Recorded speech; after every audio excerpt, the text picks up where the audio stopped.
Hello students, तो देखिए हमारे पास क्वेश्चन है। A circular coil with cross sectional area 0.2 centimetre square carries a current of 4 ampere. It is kept in a uniform magnetic field of magnitude 0.5 Tesla normal to the plane of the coil. Calculate first net force on the coil, B the torque on the coil, and C the average force on each electron in the coil due to the magnetic field. The free electron density in the material of the coil is 10 to the power 28 meter -3. तो देखिए एक circular coil है जिसका cross sectional area भी दिया हुआ है 0.2 centimetre square. इसमें 4 एम्पियर का करंट फ्लो हो रहा है. अब देखिए करंट का डायरेक्शन नहीं दिया है तो क्लॉकवाइज एंटी क्लॉकवाइज कुछ भी हो सकता है. क्वेश्चन में कुछ भी लेके बना सकते हैं, तो मैं ले लेता हूँ क्लॉकवाइज डायरेक्शन. अब ये जो कॉइल है ये यूनिफॉर्म मैग्नेटिक फील्ड में रखी हुई है. अब मैग्नेटिक फील्ड को भी आप चाहो तो इनटू द पेज या आउट ऑफ द पेज ले सकते हैं. देखिए मैग्नेटिक फील्ड को मैंने इनटू द पेज ले लिया है अपने हिसाब से, क्योंकि मेंशन नहीं था, तो कुछ भी ले लो आप, फ़र्क नहीं पड़ता.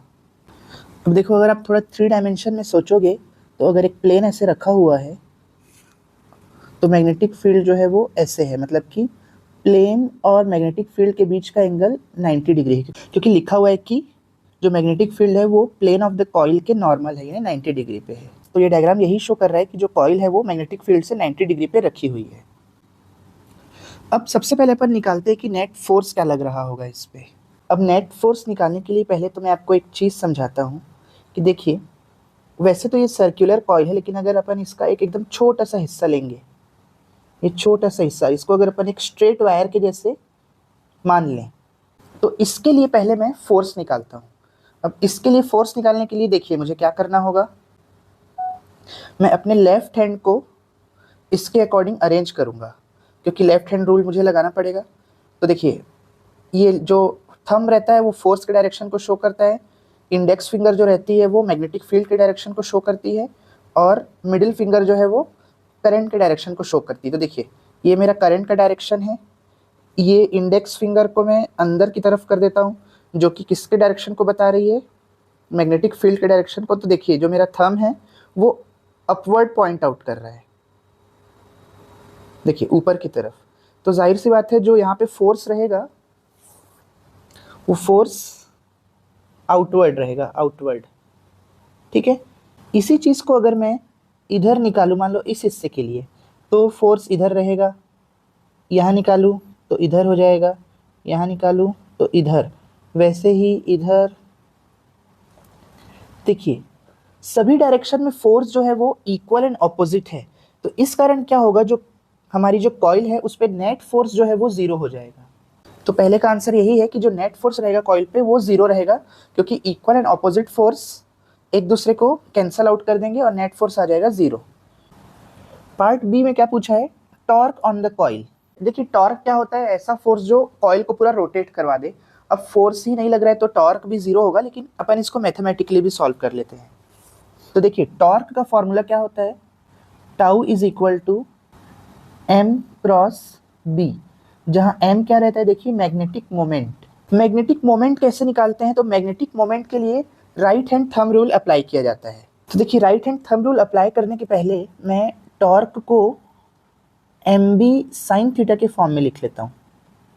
क्रॉस प्रोडक्ट को अपन अगर ब्रेक करेंगे तो वो एम बी साइन थीटा हो जाएगा. अब यहाँ एम और बी के बीच का एंगल निकालना है, तो पहले तो एम किस साइड है ये मैं निकाल लेता हूँ. तो देखिए मैग्नेटिक मोमेंट का डायरेक्शन निकालने के लिए मैं अपना राइट हैंड ले लेता हूँ और क्या करता हूँ, जो फिंगर्स है मेरी उनको कर्ल कर लेता हूँ. किस डायरेक्शन में, करंट के डायरेक्शन में. तो मेरा जो थंब रहेगा वो मैग्नेटिक मोमेंट के डायरेक्शन को शो करेगा. तो देखिए मुझे ऐसे करके कर्ल करना पड़ेगा. देखिए मेरे करंट का डायरेक्शन क्लॉकवाइज है, तो मैं ऐसे करके अपने फिंगर्स को कर्ल कर लेता हूँ. तो देखिए जो मेरा थंब है वो कहाँ पॉइंट आउट कर रहा है, देखिए अंदर की तरफ, अंदर की तरफ पॉइंट आउट कर रहा है, यानी कि मैग्नेटिक मोमेंट का डायरेक्शन भी अंदर की तरफ ही हुआ. ये जो ब्राउन कलर से मैं दिखा रहा हूँ वो मैग्नेटिक मोमेंट का डायरेक्शन है. ठीक है. अब अगर आप देखो तो मैग्नेटिक मोमेंट का डायरेक्शन भी उसी साइड है और मैग्नेटिक फील्ड का डायरेक्शन भी उसी साइड है. तो दोनों के बीच का अगर एंगल देखोगे आप तो वो आ जाएगा ज़ीरो, क्योंकि दोनों एक ही डायरेक्शन में है, इसलिए दोनों के बीच का एंगल आ जाएगा ज़ीरो. और साइन ज़ीरो की वैल्यू ज़ीरो होती है, तो नेट टॉर्क भी आ जाएगा ज़ीरो. तो फोर्स भी ज़ीरो और टॉर्क भी ज़ीरो. अब हम इसका सी पार्ट सॉल्व करते हैं कि हर इलेक्ट्रॉन के लिए एवरेज फोर्स कितना होगा पूछा है और इलेक्ट्रॉन डेंसिटी दे दी हुई है।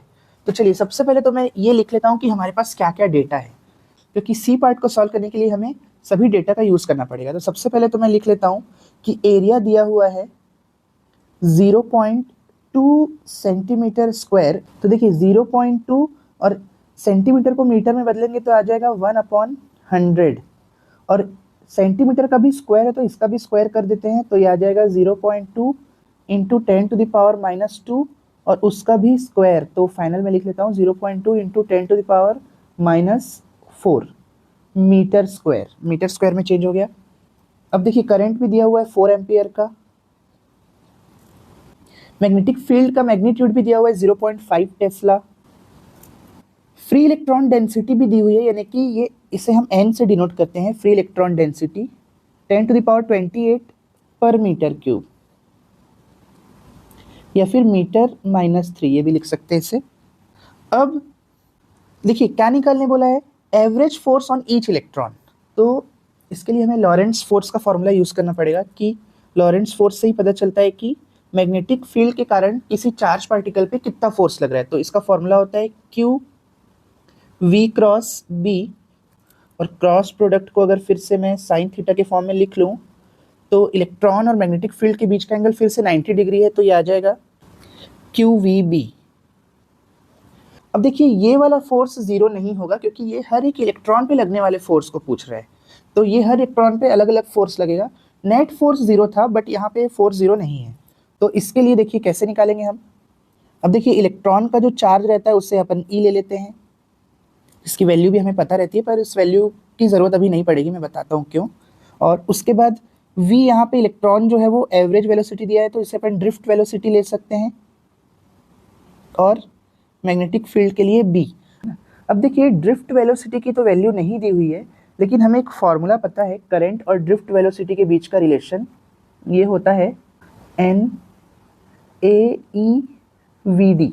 ये रिलेशन पता है हमें, तो इससे मैं VD निकाल सकता हूँ। VD क्या निकल जाएगा, देखिए I/NAE, और ये सभी चीज़ें हमें दी हुई है। तो मैं क्या करता हूँ, इस VD की वैल्यू को यहाँ पे पुट कर देता हूँ।